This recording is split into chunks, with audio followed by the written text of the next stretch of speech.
बिस्मिल्लाहिर्रहमानिर्रहीम। इमरान खान साहब से अडयाला जेल में मुलाकात हुई है। खान साहब को किस हालत में रखा गया है और कैसे हमारी उनसे मुलाकात हुई, तमाम तफसीलात आपके सामने रखना चाहूंगा। मुसलसल हम राब्ता कर रहे थे जब खान साहब को अडयाला जेल ले गए।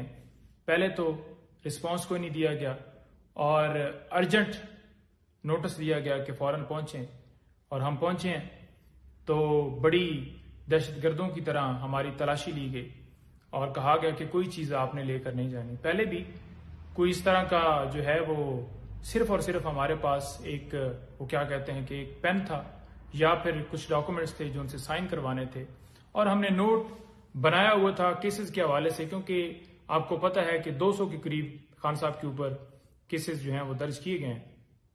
तो वो तफसीलात उनको देनी होती हैं कि इस केस में ये प्रोसीडिंग हुई है, इस केस में ये मामला हुआ है, तो वो उनसे डिस्कस होती हैं और वो जो उनसे हदायत मिलती हैं केसेस के हवाले से वो फिर हम आगे आपस में डिस्कशन करते हैं। तो एक लीगल हवाले से हमारी डिस्कशन और उसको नोट करने के लिए कुछ अपने नोट्स जो बनाए होते हैं उनसे शेयर करने के लिए वो सारे पेपर्स और सारी चीजें हम लेकर जाते हैं। तो उन्होंने कहा जी कि कोई आपको इजाजत नहीं है, आप कोई चीज लेकर नहीं जा सकते।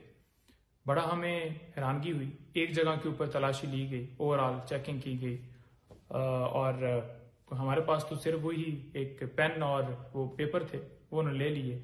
दोबारा फिर आगे गए, फिर उसी तरह से तलाशी ली गई। हमने कहा जी हम दहशतगर्द हैं जो आ गए। यानी कि जिंदगी में कभी हमने ऐसा हिस्ट्री में नहीं सुना कि कोई वकील अपने क्लाइंट से मिलता है तो उसको जो बेसिक चीजें हैं वो